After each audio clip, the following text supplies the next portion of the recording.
This is problem 5-65. It's on page 307.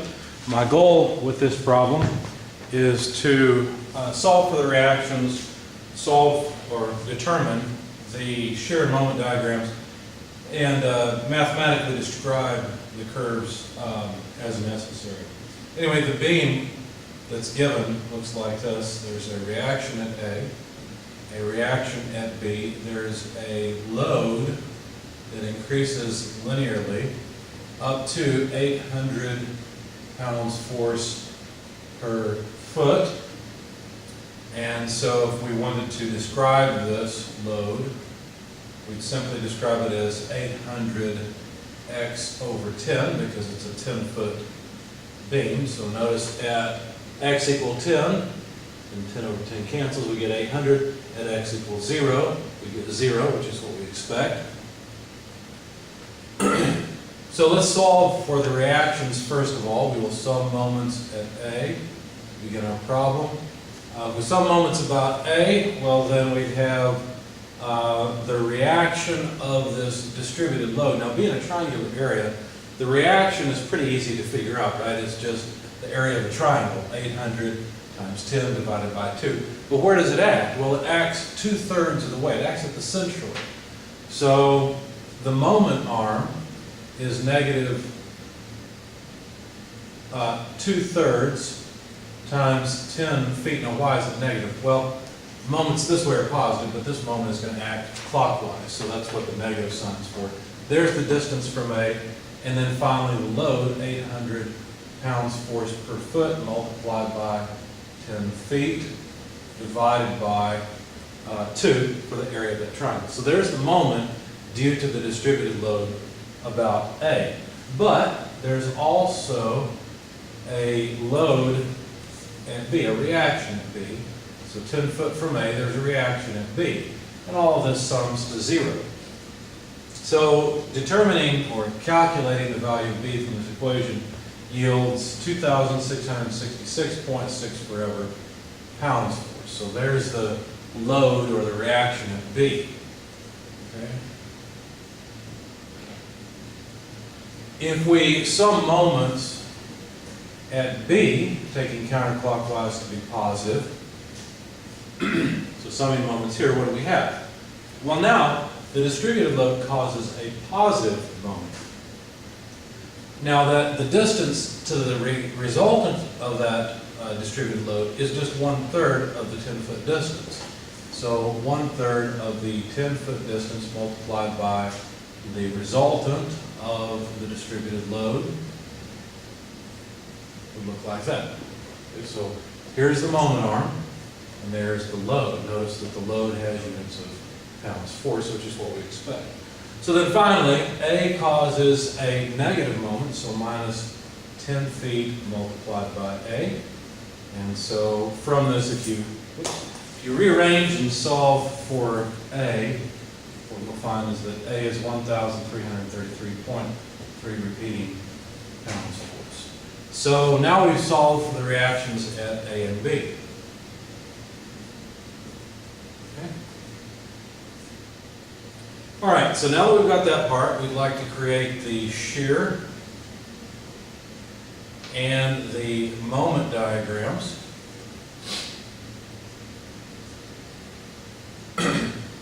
So if we were to cut the beam just to the right, what would we notice? Well, we notice we need a shear of 1,333.3. It would be acting downward to resist the force acting upward.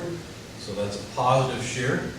Now notice that since the load increases linearly, well then the shear diagram is going to change, but not as rapidly at the beginning, and it will tend to do something kind of like this. Okay, so it's changing more and more rapidly once we approach the end. And of course, at the end, just before this reaction, we know that the shear will eventually get to, back this up just a little bit, it'll be out of scale, but that's okay. The shear has to go to negative 2,666.6 repeating pounds force. Okay? Got the wrong thing here. That's N pounds force. There we go. So this is concave down. This is going to be a second order curve because this is a first order, and notice that we're just adding up. In other words, we're integrating basically. Excuse me. What about the moment curve?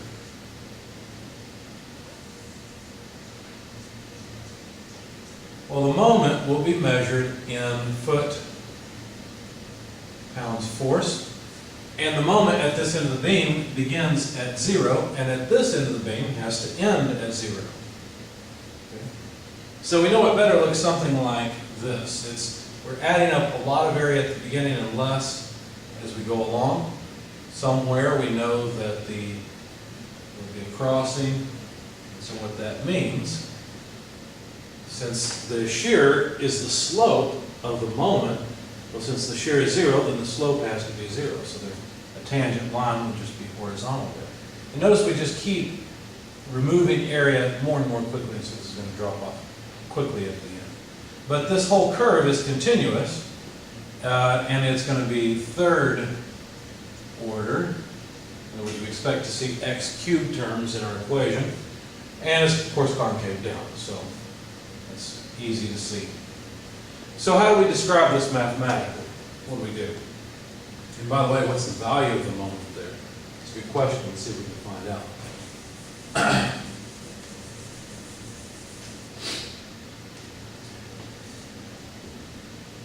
Well, the shear is going to be the integral of the distributed load over the beam. Now you have to be a little bit careful here, because when I said that this was the load, really I should have put a negative sign on it, because the load's acting downward. Now that could be confusing, because when we cut a beam, we take shear down as positive, but when we're talking about loads, we usually take the positive y-axis, just as we would in any other course like statics or dynamics. Okay, so most of the time our positive direction is upward. So to integrate this would be integral of negative 80x, just simplifying this, right, times dx. And so the indefinite integral would be 80x squared over 2 plus some constant. And all we need to do is make sure that this equation gives us the proper values of the shear at either end of the beam. And so what we need to do is realize v of x equals 0 is 1,333.3 repeating. But that is also negative 80 times 0 squared over 2 plus some constant. So that's gone, so basically there's our constant. It's that easy. The constant is 1,333.3. If you instead plug in x equal 10 feet, well then the result should be negative 2,666.6 repeating, okay, because now we're at this end. Okay, so now instead of having 0 there, negative 80 times 10 squared over 2 plus 1,333.3 repeating. Plug that in your calculator, you'll find that this actually does work. So we have the equation for the shear as a function of position. So that's part of our goal, is to get that equation. Now, another thing we'd like to know is, well, where does this cross? In other words, where is this equal to 0?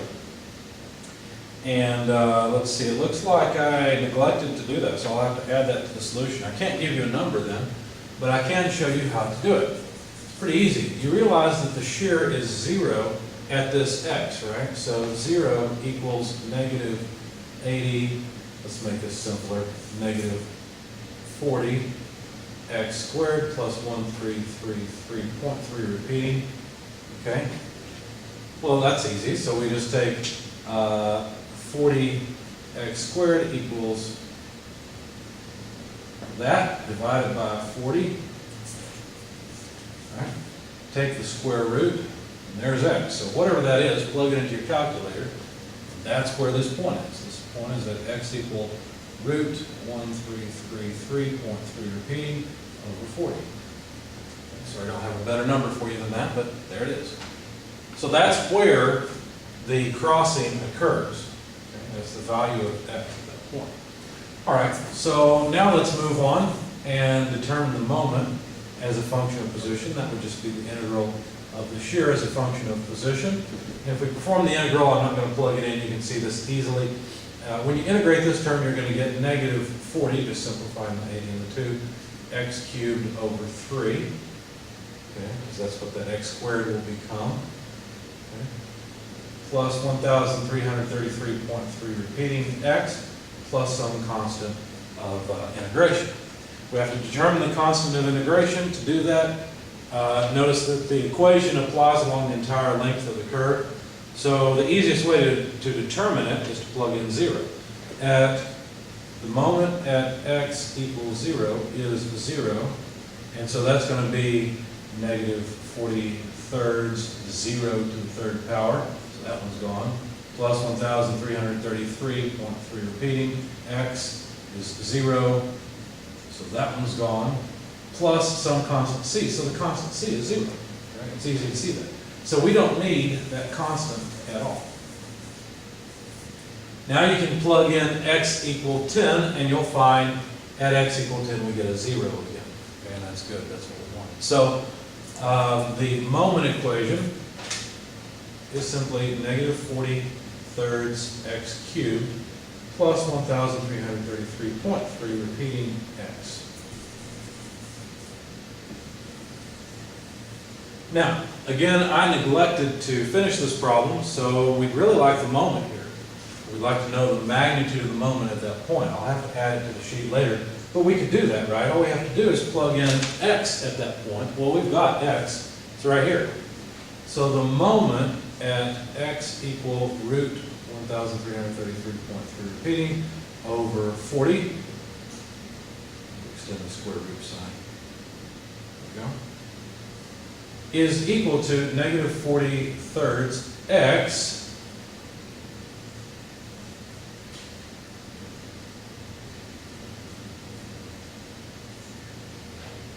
cubed, we're in that space, plus 1,333.3 root 1,333.3 repeating over 40.